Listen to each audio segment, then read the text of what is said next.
एक और वाक़या याद आ गया। मैया फारकीन शाम का शहर था और उसका किला था पहाड़ पर। 1 साल सहाबा उसका मुहासरा करके पड़े रहे, खालिद बिन वलीद जैसे फतह नहीं हो सके। तो खालिद बिन वलीद रज़ी अल्लाह ताला ने ऐलान फरमाया कि सारा लश्कर रोज़े रखो कि अल्लाह इसको हमें फ़तह करवा दे। पहले दिन रोज़ा रखा गया। खालिद बिन वलीद इफ्तारी के लिए खेमे में आए तो इफ्तारी कोई नहीं थी, तो उनको ख्याल आया ग़ुलाम मेरा बीमार होगा, उन्होंने पानी पी के रोज़ा इफ्तार कर लिया। अगले दिन फिर उनको ख्याल आया, अगले दिन आए तो फिर इफ्तारी कोई नहीं, फिर उनको ख्याल आया कि ग़ुलाम बीमार होगा, पानी पी के इफ्तारी कर ली। तीसरे दिन फिर इफ्तारी कोई नहीं तो उसको बुला लिया, कहा भाई खैरियत है, आप बीमार हैं? कहा जी नहीं। कहा मेरी इफ्तारी नहीं मिलती मुझे। कहा जी मैं तो रोज़ रखता हूँ। किधर? कहा जी खैमे में। कहाँ चली जाती? कहा जी मुझे क्या खबर, मैं तो रख के चला जाता हूँ। कहा अच्छा आज पहरा देंगे। तो जब उसने ला के इफ्तारी रखी और ये एक तरफ छुप के बैठ गए, तो एक कुत्ता आया और खैमे के पीछे से वो घुसा और वो जो रोटी पड़ी थी उसको मुंह में डाला और भाग पड़ा। खालिद बिन वलीद फरमाने लगे ये कुछ इसके पीछे राज है। उन्होंने कुत्ते के पीछे दौड़ लगा दी और कुत्ता आगे आगे, खालिद बिन वलीद पीछे पीछे। तो वो कुत्ता एक नदी सी थोड़ा थोड़ा पानी वाली नदी में घुसा, वो भी घुसे। आगे एक छोटा सा सुराख था, उसमें घुस गया।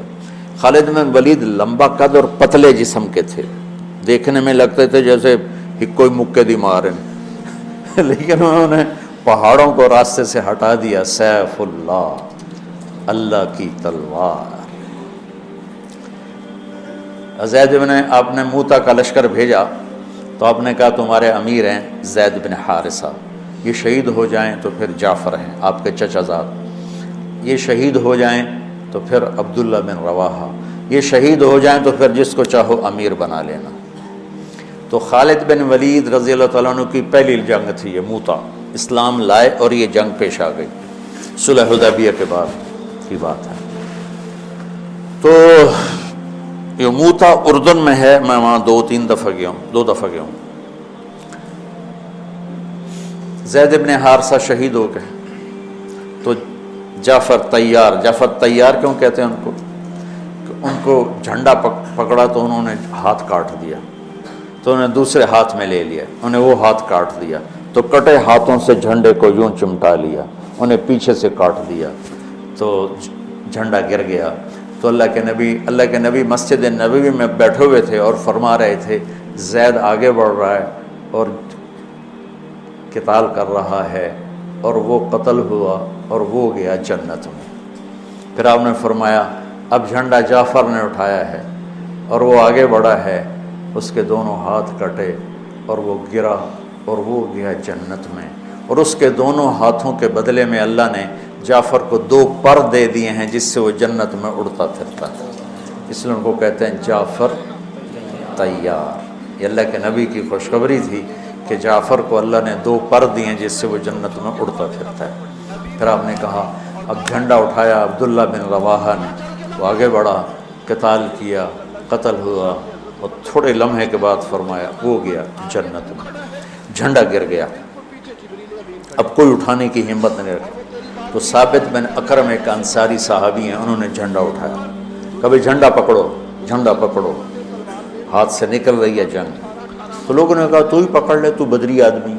साबित बिन अकरम बदरी साहब है, कहा भाई मेरे बस का नहीं है, किसी और को पकड़ाओ।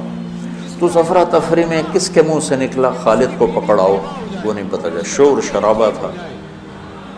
तो किसी ने कहा खालिद को पकड़ाओ, ये कहना था कि सब ने कहा खालिद को दो, खालिद को दो। अब अल्लाह के नबी खामोशी से ऊपर देख रहे हैं, ऐसे सामने सन्नाटा और उधर ये हो रहा है। तो आखिर सब ने कहा खालिद तू झंडा उठा। वो कहने लगे मैं तो नया मुसलमान हूँ और मेरी पहली जंग है, बाबा किसी पुराने आदमी को दो।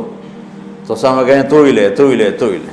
तो खालिद ने एक हाथ में झंडा पकड़ के दूसरे हाथ से जब यूं तलवार लहराई ना, तो मेरे नबी ने फरमाया अल्लाह ने अपनी तलवारों में से एक तलवार को निकाल लिया है। सैफुल्लाह, सैफुल्लाह। उस दिन आपके हाथ से 9 तलवारें टूटी लड़ते लड़ते। फिर अल्लाह ने इनके हाथों फतह नसीब फरमाई। 3000 के लश्कर ने 1 लाख पे गलबा पाया।